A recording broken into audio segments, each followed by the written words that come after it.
Olá, pessoal! Bem-vindos a mais uma Farofa da Desi. Desde já, novamente agradecendo a todos que vêm comentando, curtindo, compartilhando, dando aquela força nessa nossa retomada do nosso projeto, que está sendo muito importante, e eu sei que a gente vai conseguir cada vez mais chegar mais longe. Claro, com a ajuda de vocês. Então, desde já deixa um comentário, deixa a curtida, se inscreva no canal, a gente está com poucos inscritos e eu conto muito com vocês. Hoje a minha convidada, e vocês perceberam que eu estou nervosa porque realmente eu fico nervosa ao lado dela. E as pessoas dizem, né, e eu falei muito isso, já falei muito, que nós não podemos idolatrar políticos. Mas, né, eu não posso dizer, hoje em dia eu não posso dizer o mesmo, porque essa pessoa para mim é sensacional, é maravilhosa, desde sempre. Lá atrás, é a segunda vez que eu já entrevisto, e sempre muito solícita, muito amiga, muito companheira, briga ali sempre por tudo, por todos. Hoje eu estou com a loira do pedágio da Cordeiro Limeira, estou com a primeira mulher trans eleita, vereadora, né, da cidade de Limeira, com muita honra, com muito prazer, muita gratidão, Isabeli Carvalho. Isabeli. Isabeli é o verdadeiro sentido da frase, tanto faz, viu, Dani? É, porque a gente fica no Isa, aí fica aquela briga. Aí, Isabeli. Né? Muito bem-vinda. Que delícia estar aqui de volta, falando com você, nessa linda cidade que eu amo de paixão, que é Cordeirópolis. Você não sabe o prazer que é estar de volta, nós já vimos isso nele, né? Mas é uma delícia mesmo estar aqui, não só pela amizade que a gente tem, eu acho que a nossa admiração ela é recíproca, é mútua, né? Você acompanha a minha caminhada desde as cabininhas do pedágio, e eu também acompanho a sua, então lógico que é um prazer estar aqui no Farofa da Desi, né? Porque farofa também é comigo mesma, né? Então, da cabine do pedágio até a vice-presidência da Câmara Municipal de Limeira, a gente teve ali uma longa história e ser uma das pessoas. Sim, esqueci desse detalhe ainda de vice-presidente. E que acompanharam todo esse processo. Prazer estar aqui. Muito obrigada, de verdade. Isa, e porque a nossa intimidade permite, Isa? Sim. Eu acho que a gente pode iniciar rapidamente ali, dando uma pincelada, e depois a gente já vai para os babados da vida. Eu gostaria que você desse uma pincelada, assim, rapidamente, sobre esse seu início na Câmara, a primeira vez como candidata e já entra como vereadora. Como foi, como está sendo, a gente já entra ali numas tretinhas, né, que a gente acompanha aqui de Cordeiro. E eu queria que você falasse um pouco sobre isso, a sua entrada na Câmara, os trabalhos que estão sendo realizados. Olha, a gente entrou na Câmara, né, foi a minha segunda disputa política, né, de pleitos eleitorais, embora eu tenha uma caminhada política junto aos movimentos sociais. Para além de trabalhar no pedágio, eu sempre atuei em movimentos sociais, no movimento LGBT, movimento de mulheres. Enfim, os vários movimentos sociais, que são os que de fato movimentam a sociedade, que transformam a sociedade. A gente chegou que em 2020 a gente venceu ali, né, a eleição num contexto sócio-histórico bem difícil, polarizado, ainda está, não vamos dizer, mas era necessário fazer aquele enfrentamento, né. Então a gente sabe que Limeira é uma cidade ultra conservadora, como a gente costuma dizer, eu acho que Cordeirópolis também não é diferente. Sim. Né, mas também tem as suas contradições, né?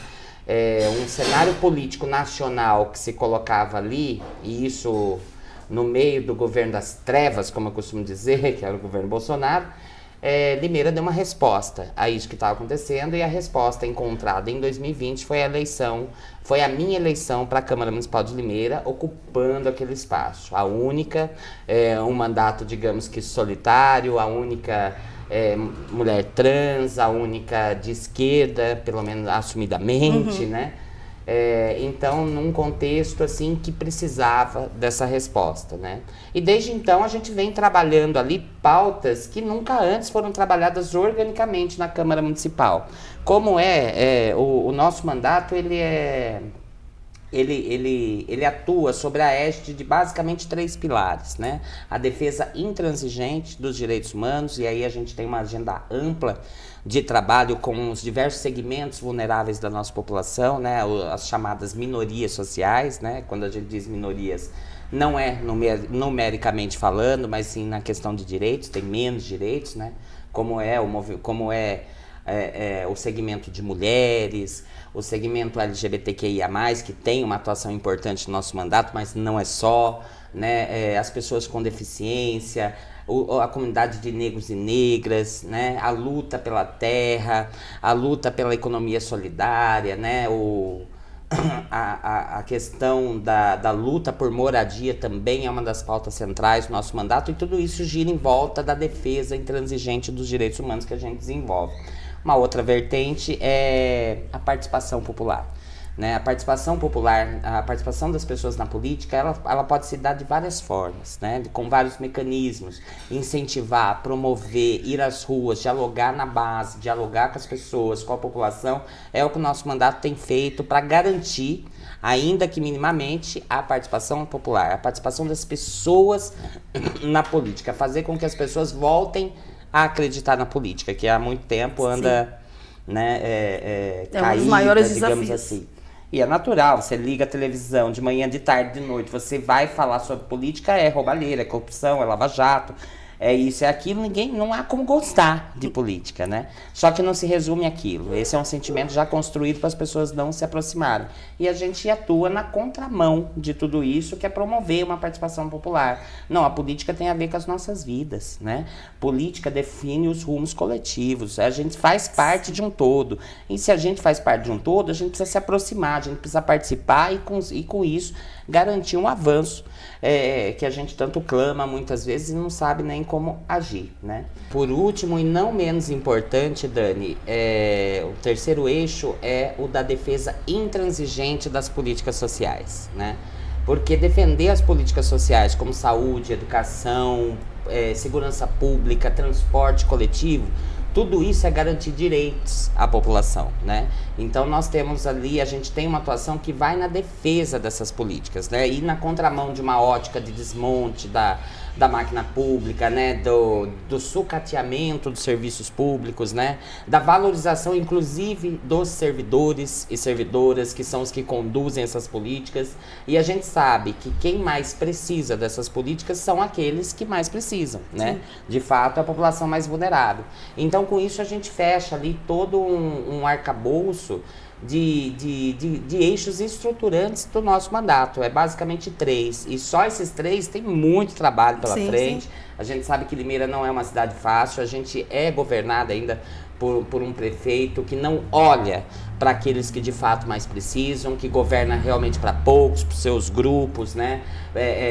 Pelos seus interesses próprios. Então, querendo ou não, deixa a desejar em vários desses pontos que eu acabei de citar. Então, trabalho, nosso mandato é que não falta. Sim. E aí, Isa, você citou sobre o mandato solitário, né? E aí, ao mesmo tempo, eu acompanho, e você tem, né, as pessoas, tem a população, as pessoas que precisam, que te apoiaram lá atrás e permanecem, né? Então, nesse sentido, embora seja um mandato solitário, o apoio das pessoas ajudam nesse sentido? Você seja dentro da Câmara, numa votação, numa decisão, te apoiando ali, né? Eu digo dentro da Câmara mesmo, o quanto é importante para esse mandato solitário, o quanto todo esse movimento, esse apoio da população te ajuda dentro da Câmara. Ah, sim, Dani. Quando eu disse mandato solitário, é no contexto ali da Câmara Municipal, lá dentro. Que basicamente é o reflexo da cidade, né? Que se reflete dentro da Câmara Municipal. Mas é importante dizer que para fora da Câmara Municipal, nós temos aí, tipo, uma galera, entendeu? Os próprios movimentos sociais, nós temos uma base de apoio, garantindo a pluralidade, que vem em nosso mandato uma possibilidade de representação, né? E isso é importante, isso é o que mantém o nosso mandato lá vivo, porque é um espaço que não foi pensado para uma mulher como eu, não foi pensado para... É um espaço que nos quer da porta para fora, né? Então, ao tempo todo tentam vigiar, não só vigiar, mas sabotar, punir, tutelar o nosso mandato, né? Então, o que nos segura ali dentro, firmes e fortes, para continuar aquilo que a gente propôs lá em 2020, é a sociedade civil lá fora, né? E eu acho que é esse um dos mecanismos e um dos objetivos que tem que ser a política, né? Ser um braço na mão dos movimentos sociais, da sociedade civil, sobretudo a organizada. Sim. Lá em Limeira, é óbvio, né? Uma cidade muito maior do que a nossa Cordeiro. Mas eu pergunto para você, essas pessoas, você citou anteriormente também sobre a questão das pessoas não acreditarem mais na política, estarem, né, sem esperança e tal, diante de tanta coisa que a gente vê também na televisão, nas redes sociais, que é aquela bolha, as pessoas presas, né, na própria bolha. Como que é lá em Limeira? Você acha que tanto faz o tamanho da cidade, é igual, é tudo igual, as pessoas estão desacreditadas mesmo? Como fazer um trabalho com essas pessoas? Como resgatar a esperança dessas pessoas, principalmente esse ano, né? Estamos em ano eleitoral. Como a gente pega essas pessoas e fala, vem aqui que eu te represento? Olha, esse sentimento apolítico, ele é um sentimento construído, inclusive, né? Ele é construído por aqueles que fazem do espaço político verdadeiras capitanias hereditárias, ou seja, que vai passando de pai para filho, né? Então ele é construído, o que mais eles gostam, eles que eu digo, os donos do poder, aqueles que representam as elites que dominam a cidade, que dominam a ideologia vigente, por exemplo, para manter o pobre cada vez mais pobre e o rico cada vez mais rico, né? Esse é o principal interesse. Então é importante que o pobre, ele não goste de política. Então esse sentimento ele é construído. Porque ninguém se aproxima daquilo que não gosta. Uhum. Se eu não gosto, eu não me aproximo, então deixo para aqueles que sempre ocupam, né? A política, o espaço político, esse institucional dos representantes eleitos, que é onde eu estou hoje, por exemplo, é um espaço de todos e todas nós, né? Você pode não acreditar em nenhum político que esteja presente por aí, que esteja colocado numa mesa eleitoral, por exemplo. Talvez o político que realmente você goste, confie e acredite esteja dentro de você. Então, é o recado que eu passo ainda para todo mundo que consegue me ouvir, para quem a gente dialoga. Seja você o próximo político, o próximo candidato, filie-se a um partido político que mais te agrade, construa esse partido político. A lógica dos partidos é importante no processo democrático. A gente tem até a lógica da demonização de partidos políticos, gente. Olha que ponto chegamos. Partido vem de parte, é uma parte da sociedade que pensa mais ou menos igual. E ainda digo mais ou menos, porque é possível construir a partir desses partidos, né? Então, filie-se, construa com o seu partido, dispute as eleições e tá tudo bem. Entenda que o momento da disputa eleitoral, por exemplo, é o momento de colocar ideias na mesa. É o momento de se fazer pedagogia política e é assim que eu sempre encarei a política e as pessoas acabaram acreditando nessa representação e me elegeram lá em 2020, né? Então, eu acho que contra esse sentimento apolítico é justamente promovendo a participação popular das pessoas. Quando as pessoas se aproximam daquilo que é nosso, daquilo que é um bem comum, você combate muito mais fortemente e eficazmente corrupção, por exemplo. Você promove os avanços que realmente a sociedade precisa, né? Você tem uma atuação política que dialoga com as necessidades reais das pessoas, né? Ora, não é justo, tem que ser revoltante uma cidade tanto com Limeira quanto Cordeiro e a gente vê alguém passar fome. Exato. Gente, isso tem que ser escandaloso, isso tem que ser revoltante. A gente está falando de cidades no interior do estado de São Paulo, o estado mais rico do Brasil, que tem o PIB, né, que tem renda per capita maior do que muitos países, né? Então é inadmissível alguém que precise, por exemplo, de uma cesta básica, né, que precise pedir ajuda numa comunidade religiosa, por exemplo, né? Então isso tem que ser revoltante. E essa revolta precisa se transformar em motivação para a participação das pessoas na política. Certo.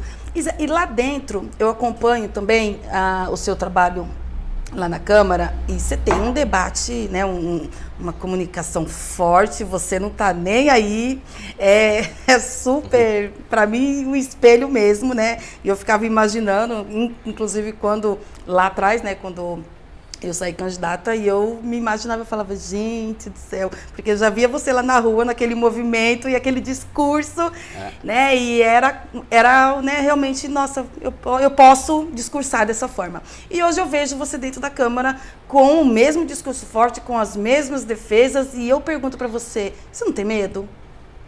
Assim, olha, você não tá nem aí, eu falo mesmo, já houve algum tipo ali de represália, fora as palavras, né, horríveis que falam lá, que eu acompanho. Exatamente. Também, né? as ofensas, né, diretamente. Ofensas, ataques indiscriminados, deliberados, articulados, inclusive, né? Tudo isso faz parte do nosso enfrentamento daquele espaço, né? Mas esse enfrentamento, ele não se dá apenas por um motivo ou por um fator, por eu ter uma fala incisiva, por exemplo, né? Ele se dá por vários motivos somatizados em uma só pessoa, por exemplo. O fato de ser uma mulher travesti, por exemplo, não é o tipo de pessoa que eles querem ver ali, né? Eles querem travestis apenas na esquina de prostituição, né? Eles não se questionam por que as travestis, principalmente as mulheres travestis, estão só naquele espaço e não em outros locais, por exemplo, no shopping center, na cabine de pedágio, até no parlamento, né? Até numa Câmara de Vereadores. Somado com isso, essa polarização também compreende uma demonização das esquerdas, por exemplo. O nome disso também é antipetismo, né? Que eu sou do PT, Sim. Partido dos Trabalhadores, então o antipetismo também ele pega forte nesse sentido. Então, todos esses fatores somados em mim, olha, tem que ter muita galera disposta, acreditando na nossa representação, na nossa voz, na nossa potência, para nos manter em pé, né? Só o meu mandato foi vítima de 3 tentativas de cassação na Câmara Municipal, pela mesma pessoa, pelo mesmo grupo político e pela mesma articulação. Isso tem nome, isso se chama violência política de gênero. É quando eles não deixam que uma mulher se levante politicamente.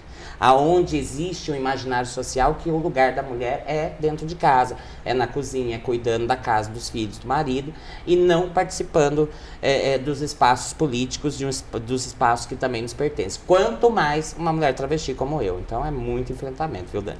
Inclusive a última tentativa, eu não sei, eu parei de acompanhar. A última tentativa de cassação foi recentemente agora, né? Não sei se você quiser falar um pouco sobre isso também. Sim. Com a participação, uma palestra, né? Sim. Que teve lá na Câmara, né? Que eu fiquei morrendo de vontade de ir, mas eu estava viajando, né? Que foi com a Djamila, e um trabalho importantíssimo. E eu fico realmente babando, e eu falo, sempre eu comento lá, né? Eu sempre comento, eu falo, como faz falta uma Isabelinha em Cordeirópolis, né? Porque que escancara, que vamos falar, que vamos apresentar. Então, e aí eu lembrei, né? Você falou da cassação, e eu lembrei dessa última por causa da palestrante. É importante dizer, ainda que eu ache que Cordeirópolis está em boas mãos, é importante a gente dizer, nesse caso, da filósofa Djamila Ribeiro, gente. Quem conhece Djamila Ribeiro é uma mulher negra, com uma carreira acadêmica, com um currículo extenso, autora de vários best-sellers, por exemplo, premiada e reconhecida nacional e internacionalmente, né? Esses caras que criticaram, quiseram até caçar o meu mandato por eu ter solicitado à Câmara Municipal que contratasse uma palestra como a da Djamila para fornecer um momento de maneira gratuita às nossas mulheres e homens também lá em Limeira, são os mesmos que ainda vivem a época da escravidão. Uhum. Eles queriam o quê? Que uma filósofa com tamanho renome viesse a Limeira, fizesse seu trabalho e ganhasse o quê em troca? Um prato de comida e meia dúzia de laranjas? Exatamente. Eu acho que é isso que eles queriam. A escravidão já acabou. Acha que não vale. Né? Acha que não vale, que não tem preço. Né? E outra, a Câmara Municipal, ela precisa se ocupar com os assuntos dela. É lógico que a Prefeitura tem que cuidar de políticas fundamentais como a saúde, a educação. Quando vai ruim, tem que melhorar, tem que fazer. Isso é âmbito da Prefeitura. O âmbito da Câmara Municipal é promover a educação política do seu povo. Quando a gente promove a educação política, a gente traz as pessoas para perto. E isso também é promover a participação popular, né? Então, o que eles não gostaram? Como assim?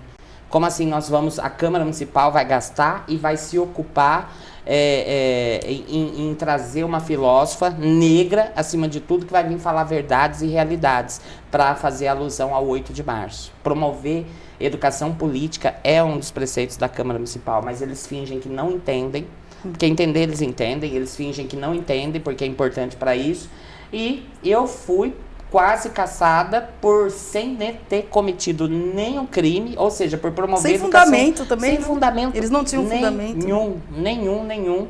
porque consideraram imoral um valor que na época foi 56 mil reais. Ora, no ano passado o Leandro Carnal, por exemplo, veio dar uma palestra em Limeira também e gastamos 70 mil reais com ele. E eu também concordo, só que naquele momento ele não foi questionado.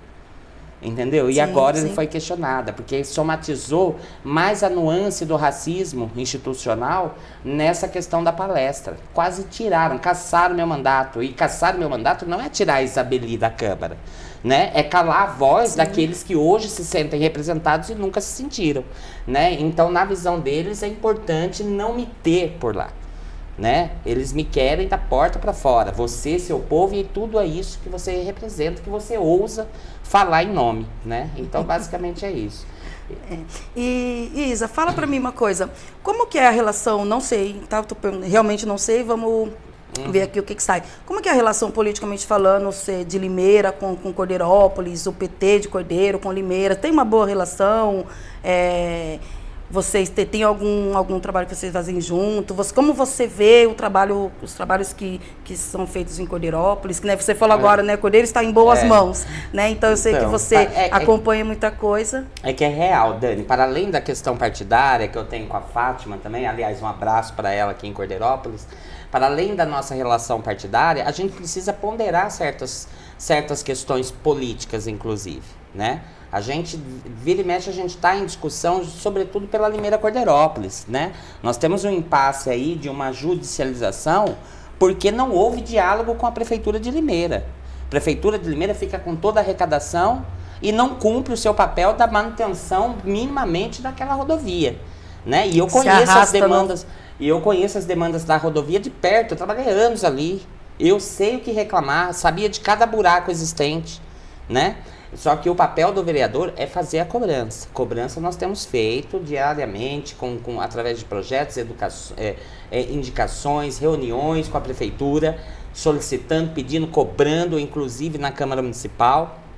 Mas é isso, quem faz é prefeito, né? Vereador, ele fala, ele é a sua voz no espaço político, né? E isso nós temos feito, né? Então, se há parcerias, a gente mantém um diálogo justamente para a gente poder, além de Limeira, também os cordeirópolenses que utilizam aquele espaço, aquela via, tipo, a gente precisa garantir proteção, o cuidado é importante, aquilo ali é vida.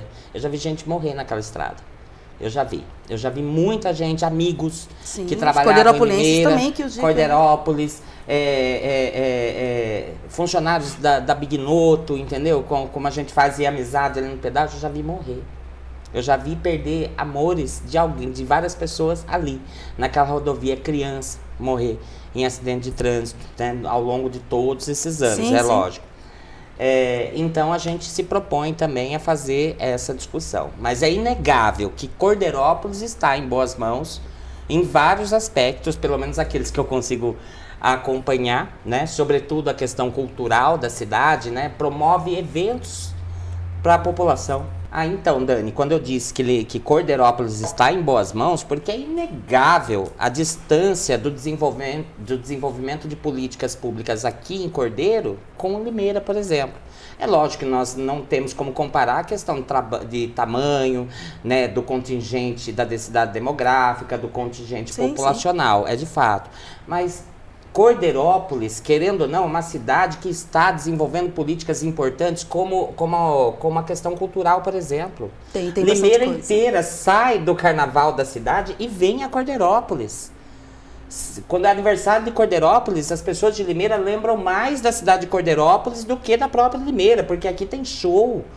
Promover eventos de massa, como Cordeirópolis historicamente vem promovendo, isso é trabalhar várias questões, inclusive saúde pública, né? Claro. Lazer, promoção da saúde. Você pode trabalhar muitas coisas em um evento de massa, como constantemente é produzido em Cordeirópolis, né? Sim, temos tanto o carnaval como, né, desculpem aí, mas somos o melhor da região. O maior, talvez, né? Temos o Natal, que vem crescendo e crescendo muito, né? Nossa mansão, a gente brinca, né? Que tem em Cordeiro, não tem uma casinha do Papai Noel, tem uma mansão, né? E tem muita coisa bacana que acontece sempre ali no mesmo dia, coisa para criança, para os pais, é uma coisa... envolve todas as famílias. E são coisas, Dani, que parecem pequenas, mas tudo que há por trás, que há de se trabalhar, por exemplo, a sociabilidade, é a questão da saúde, a questão da economia local. Isso faz a economia local girar. Isso volta, isso não é gasto do governo, isso é investimento, né? Investimento em se proporcionar lazer, sobretudo para aqueles que não têm uma oportunidade, né? De pegar o seu dinheiro, seu carro, tomar um avião, viajar e tal, não tem. Entendeu? Aí quando chega em Limeira, o que tem é muito pífio, é muito pouco, né? Comparado a Cordeirópolis, né? Então eu digo realmente que, a gente quase não escuta, né, nada ainda. Para além do prefeito Adinã, com a vice-prefeita Fátima, estão fazendo um trabalho fenomenal e bem feito, né? Eles têm feito um trabalho fenomenal, sobretudo na parte cultural, que Limeira deixa de gastar em Limeira e vem gastar em Cordeirópolis por falta de incentivo, como tem aqui. E o triste, né, que tem muitas pessoas, inclusive, né, alguns políticos, inclusive, que pensa quando corta, tem que cortar alguma coisa, corta da cultura. E realmente não tem esse olhar, né, que você citou agora, inclusive essa visão de que cultura salva vidas, cultura importa demais. É as saídas, né, para as crises, inclusive econômica. Né? Quando uma recessão chega, quando uma crise bate, a gente precisa inverter essa ótica que nós temos que cortar a cultura, que é um penduricalho. Porque aí a gente torna a cultura apenas um penduricalho dos ricos, por exemplo. Ou seja, só daqueles que têm dinheiro que vão ao teatro, vão às casas de espetáculos, né? Frequentam uma noite em bares, em restaurantes, onde tudo é muito caro, né? Ou seja, a comunidade pobre fica sem esse tipo de acesso. Né? Pelo contrário, né? A cultura, a economia criativa é uma das saídas para a crise econômica, por exemplo. Né? Um prefeito que investe em cultura, num show de massa, por exemplo, como acontece aqui em Cordeirópolis, gira a economia local. Quanto que isso volta de arrecadação para os governos? Volta muita coisa, volta muito mais do que esse investimento que é feito. E isso, além de ser um investimento, além de ser saídas para a crise, é de fato também cuidar das pessoas. É lógico que a depender de saúde, educação, assistência social, transporte coletivo como meio de direito à cidade, né, como direito à mobilidade humana, urbana, né? Nós fazemos a pauta da defesa do passe livre em Limeira. Ah, mas é utopia. Sim, mas a utopia serve para quê? Para a gente caminhar, né? Ir para frente, não para trás, né? Mas é importante que a gente pense que isso pode ser uma realidade. Né? Vamos municipalizar os ônibus. Imagina um ônibus gratuito, de qualidade, que atenda, que pegue você na sua casa, que leve no trabalho, que permita que você se locomova. Isso é direito à cidade. Né? Mas esse direito à cidade, ele ainda está na mão de poucos, por exemplo, daqueles que têm o seu automóvel, que não tem que se preocupar com o seu combustível, né? Aquele que vai para lá e vai para cá sem se preocupar se o combustível vai dar para ele chegar em casa ou não, né? Então esses de fato têm direito à cidade, só que aqueles que mais precisam, às vezes não têm os R$5 ou R$6 para pagar a sua tarifa de ônibus. Né? Então, discutir transporte coletivo é discutir direito à cidade também. Né? E a segurança pública. E a segurança pública na perspectiva do direito humano fundamental básico. Ninguém gosta de violência. Ninguém quer viver na violência. Então, a discutir a segurança pública sobre a ótica de outras políticas sociais é de extrema importância também. E quando eu falo segurança pública, não é só a ostensividade policial ou a força policial. Ela é um braço dessa política de segurança.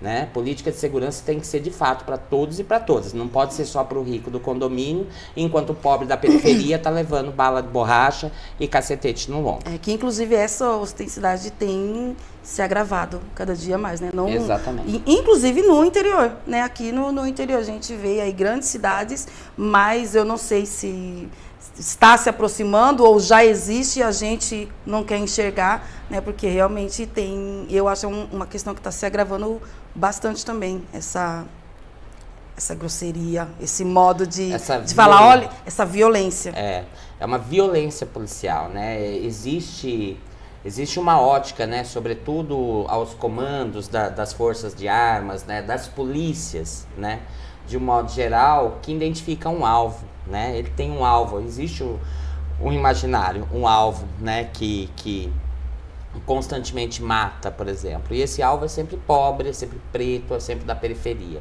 né? É lógico que nós temos a polícia no estado de São Paulo, a polícia que mais mata, mas nós também temos a polícia que mais morre.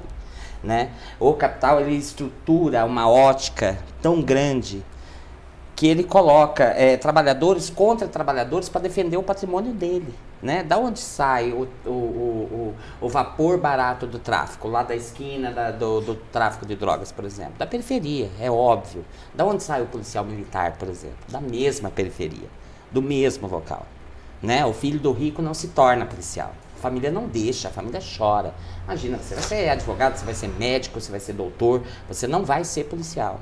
Porque para defender o nosso patrimônio, eu coloco eles contra eles. Essa é a total ótica, né? Já dei várias palestras, vários diálogos com as forças de segurança, onde eu falo, tanto as corporações quanto a população tem que entender que policial hoje, policial não é bandido, policial não é herói. Ora, mas o que é? Policial é trabalhador. Se ele se reconhecer enquanto trabalhador, ele passa a fazer o trabalho dele na medida, sem respeitar o que a própria legislação prevê, né? Fazer a sua abordagem de maneira efetiva e sem abusos, sem excessos, sem violência, entendeu? Fazer o uso da força na medida em que ele tenha que fazer mesmo, né? Então, se ele se reconhecer enquanto trabalhador e não enquanto detentor do capital, do qual ele possivelmente esteja ali combatendo, protegendo, por exemplo, é onde a gente começa a mudar um pouco dessa ótica, inclusive da militarização da polícia, que também é um absurdo. Ai, que aula, não? Isa, eu vi essa semana também o vídeo da maravilhosa, imagina as duas juntas, da Érica. E eu fiquei apaixonada, eu fiquei babando no vídeo. Eu falei, não acredito, a Isa, a Érica, que bacana que foi. Como que foi teve lá na Câmara, né, na verdade, a moção, né, sim, que você fez a moção para ela, e aí ela enviou o vídeo, e aí fala aí, quem não acompanha, fala um pouquinho. Ela fez uma postagem no seu Twitter, né, agradecendo a moção de aplausos, no qual o nosso mandato e várias outras pessoas trans também propositamos e aprovamos na Câmara Municipal de Limeira, para o mandato da Érica Hilton, deputada federal, né, a primeira travesti, mulher trans, negra, eleita deputada federal, junto com a Duda Salabete, que também, as duas são as pioneiras nesse processo do Congresso Nacional. Mas a Érica, a gente já se conhece da caminhada política de muito tempo, né? A gente faz parte do movimento social, assim como eu fazia. A Érica já veio a Limeira, por exemplo, em outros momentos. Enfim, a Érica hoje é uma possibilidade que nós temos de sonhar. É verdade. De sonhar, e eu trago isso, faço essa reflexão com o nosso mandato lá em Limeira também, porque hoje as pessoas me param na rua e me chamam de minha prefeita, né? Ou minha futura prefeita. Se isso vai acontecer nessa geração ou não, não sei. E é uma resposta ao trabalho que você vem fazendo. Exatamente, mas isso quer dizer muito, né? Isso quer dizer que a gente permite, a nossa representação já está permitindo que os nossos, aqueles que nunca sonharam com uma representação na Câmara Municipal, por exemplo, já podem sonhar com a primeira prefeita mulher travesti de Limeira, por exemplo, e por que não? Por que não? Né? Com a primeira presidenta da República travesti, e por que não? A gente já está conseguindo sonhar, né? E é o sonho que alavanca o movimento, é o sonho que move também a vida, através desses movimentos, através da sociedade civil, porque até ontem em Limeira não imaginava que poderia ter uma travesti na Câmara Municipal de Vereadores. E esse sonho é uma realidade hoje, né? As pessoas, houve um tempo em que as pessoas sonhavam, principalmente com as LGBTs, com as outras travestis, com mulheres negras da periferia, por exemplo, sonhavam com uma representação como essa, e ela é real, né? Então hoje a gente já sonha ir para além, e a gente precisa avançar cada vez mais. Isso é fato, viu, Dani? Enquanto travesti, né, que você, né, sim.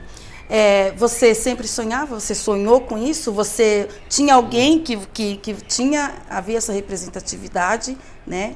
Acredito que não, como referência, né, na política. E aí você falou, hoje as pessoas olham e sonham. Você sonhava? Você tinha sonhos? Não necessariamente. Na verdade, as violências que eu passei durante a pré-adolescência, adolescência, sem mesmo me descobrir, nesse processo de autodescoberta, de ser uma pessoa trans, de exteriorizar isso para o mundo, para a família, é um processo muito doloroso e árduo, né? Então, e por quê? É um processo com muita violência, né? Todo lugar que você vai é violência, é discriminação, é preconceito, é agressão física, inclusive. Eu apanhei toda a minha adolescência na escola, onde quer que eu fosse. e tal, e toda essa violência me deu um sentimento de injustiça. Eu falo, não é justo isso, por que isso acontece? Né? Então essa indignação que me causou, ao invés de me colocar na posição de querer apenas os meus detratores punidos, não, foi aí que eu fui fazer política. Ela me colocou na posição de enfrentar essas violências, mas de todas elas. Aí eu resolvi adentrar os movimentos sociais, a luta partidária é importante também, todo esse processo. Na luta por construção de política pública, política afirmativa, porque como é que a gente muda uma realidade como essa? Não é por outro caminho que não através das políticas públicas, né? Através do poder público, através de nós enquanto Estado, enquanto sociedade, enquanto coletividade.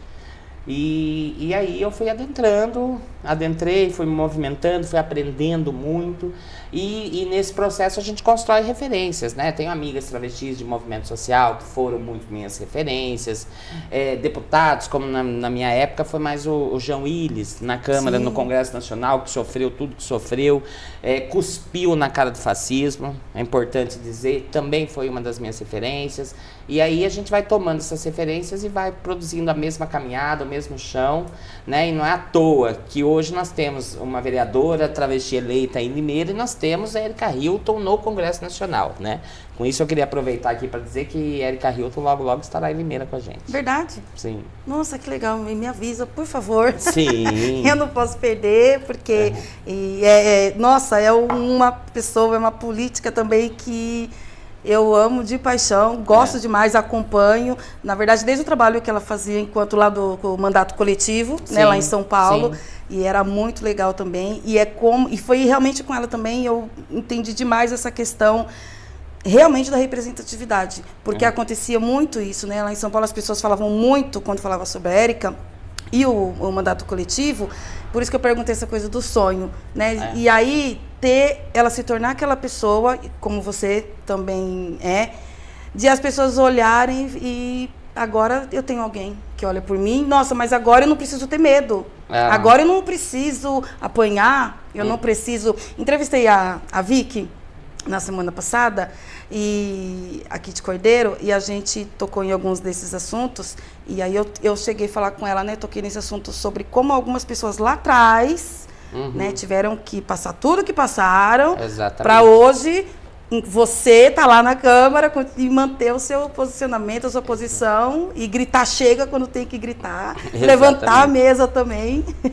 Exatamente, Dani. Você tem noção, assim, a importância que você tem para as pessoas? Você sabe o quanto você é importante? Então, às vezes a gente esquece um pouco disso, mas há sempre alguém que vai nos lembrar, né? Há sempre alguém nos balançando, alguém nos querendo fora, alguém nos querendo sair.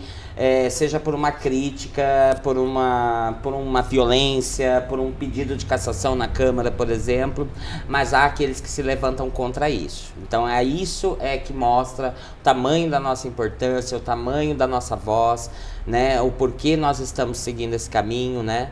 E o porquê eu estou ali, né? Então, assim, é uma honra. E é uma responsabilidade muito grande e que eu acho que não seria. Acho que se eu nascesse de novo, eu faria tudo do mesmo jeito. Tenho certeza. Isa, pré-campanha, pré-candidatura, você é pré-candidata, como que está esse movimento lá em Limeira? Aqui em Cordeiro, eu particularmente estou achando as coisas tudo meio morna ainda. Eu acho que podia já estar tudo um fervo, sabe, brigando e decidindo quem vai apoiar quem. Eu sou mais do fervo, né? Como que tá lá em Limeira? Quais suas perspectivas? Você mesmo pré-candidata, tá aí já fazendo um trabalho? Sim, sim. Essa questão de estar um fervo ou não mostra o quanto a Cordeirópolis, mais uma vez, está em boas mãos, né? Então, ou seja, Cordeirópolis está tranquilinha e tal, não há muito que mudar, né? E quando há muito que mudar, aí que mora o fervo, né? Limeira tá um caos, não tinha pensado por esse lado. Falando. Limeira está um caos politicamente falando, né? Tem uma divisão eleitoral ali em torno de alguns candidatos, nenhum deles tem um direcionamento, tem um projeto de cidade, um projeto para apresentar, é apenas nome, é sempre o mais do mesmo, é sempre a mesma ótica de desvalorização das políticas, né? É aqueles que operam, que se colocam a operar para grupos empresariais, por exemplo, a interesses de grupos, né? A não ser o Partido dos Trabalhadores, que tem um projeto de cidade que diverge de tudo isso. É importante colocar. Nós temos um projeto que diverge. Embora muitos acreditam que eu deveria estar pré-candidata a prefeita de Limeira pelo Partido dos Trabalhadores, eu acho que não é o momento. Eu não tenho nem perfil para executivo, não gosto, acho que não gostaria, a não ser que a luta pedisse, aí a gente não foge à luta. Meu campo é legislativo, né? Então eu estou pré-candidata à reeleição, né? E a partir desta reeleição a gente se torna também, quem sabe, pré-candidata a deputada, né? Seja estadual ou federal, mas somar forças junto com Érica Hilton também é de extrema importância. Claro, e aí vai surgindo as oportunidades, a própria população vai pedindo Quem isso. Quem decide não é a gente, né, Dani? Quem decide é o coletivo, né? O nosso trabalho é coletivo, é a coletividade. Se assim for o desejo, nós não fugimos à luta e estaremos lá para encarar. E, Isa, em relação, agora falando sobre partido, indo já pro final, quanto tempo a gente está? Já partindo para o final, conversei com alguns outros entrevistados e sobre essa minha preocupação com partidos políticos na questão, todos, tá? Independente da sigla, em resgatar outras pessoas, em fazer um trabalho. E aí, nesse sentido, eu pergunto em relação ao seu partido PT, lá na cidade de Limeira, tem um trabalho realmente sendo feito, um trabalho, de repente, de fidelidade com os pré-candidatos, com o eleitorado, na verdade, né? Sim. Que aqueles eleitores ou possíveis eleitores, eles enxerguem realmente no PT um motivo maior de falar, não, então agora vamos participar da política, vamos debater política. Ah, entendi. Olha, Dani, o PT, assim como qualquer outro partido, é um partido composto por pessoas, né? E tem um diferencial. O PT é o maior partido da América Latina, então é um partido muito grande. Por ser muito grande, tem ali as suas dificuldades, as suas limitações, as suas contradições, a gente sabe como é que funciona, mas é o partido que eu ainda acredito, né? É o partido ainda que eu quero estar, é a minha casa. E esse processo que você disse do diálogo com a população, a gente vem fazendo constantemente, os processos de formação política, né? A gente tem uma chapa ali, a gente está formando uma chapa bem legal, na ampla maioria composta de mulheres. Que bacana, né? E isso é uma novidade perto dos outros partidos aí, onde as maiorias são homens, mulheres somente para cumprir cota, as chamadas candidaturas laranja. Não, o PT já vem com esse diferencial de colocar em evidência as candidaturas de mulheres, então nós somos a maioria mulheres, né? Nessa chapa. E vem dialogando com a sociedade no sentido de construir. O nosso projeto é esse. Você pode não querer, você pode não acreditar, mas é importante que você conheça. E se acaso você acreditar, quiser e ver, é só vir somar forças com a gente. Ou seja, corderópolenses. Né? Nós temos aqui referências, boas referências do Partido dos Trabalhadores aqui em Corderópolis. Pode se filiar também. E a gente só retomando um pouquinho, que a gente está falando também inicialmente sobre ataques, e você falou sobre o antipetismo, e depois toda essa, né, polarização e tudo que a gente pega aí de 2017, 2018 para cá, e aí a gente trazendo aqui atualmente, como que se lida, tanto na rede social, aliás, eu acho principalmente na rede social, porque eu acho que é onde as pessoas se mostram mais, né? Infelizmente, as pessoas elas se veem no direito de...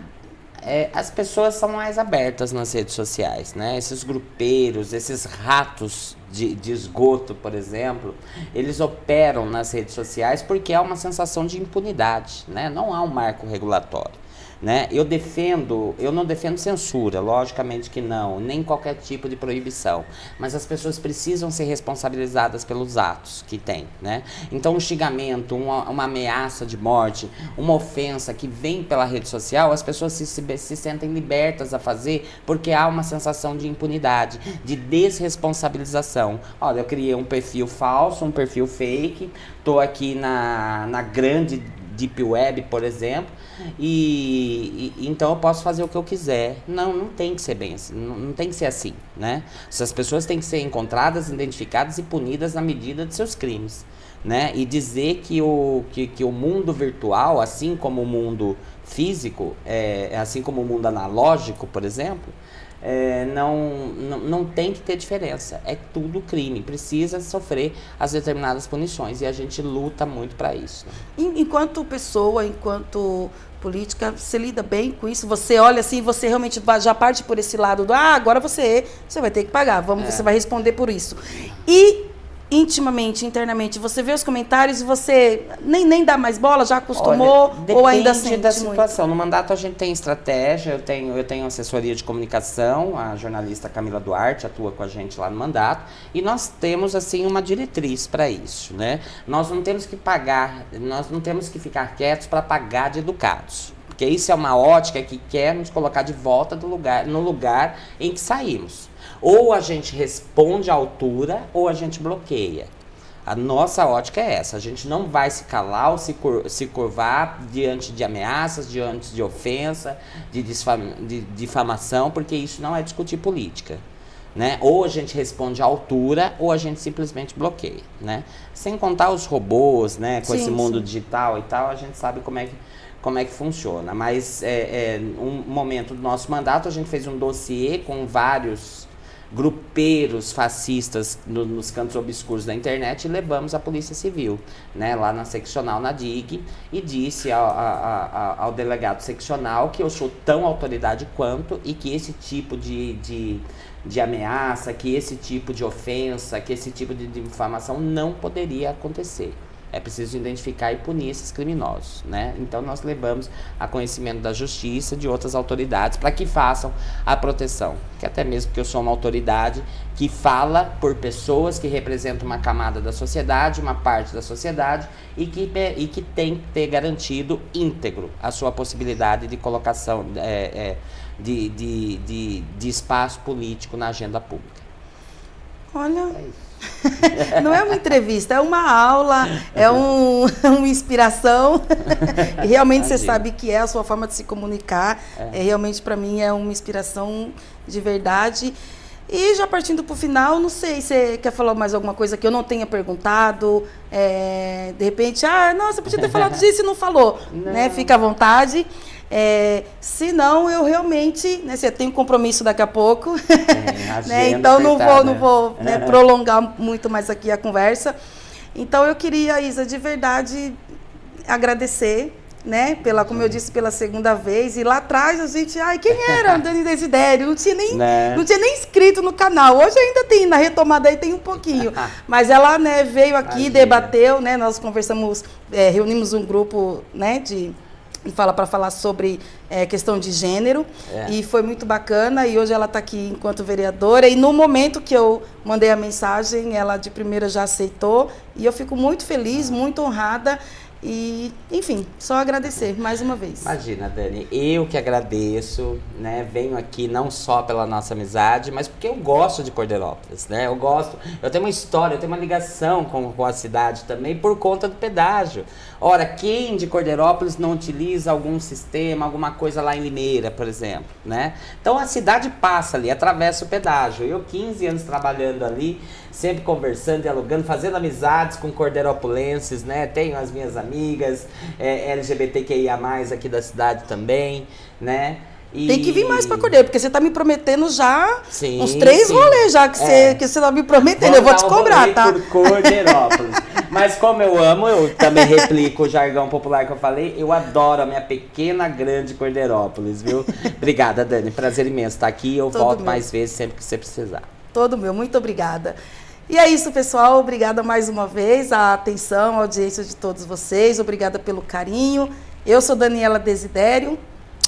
Um beijo e até a próxima Farofa com a Desi.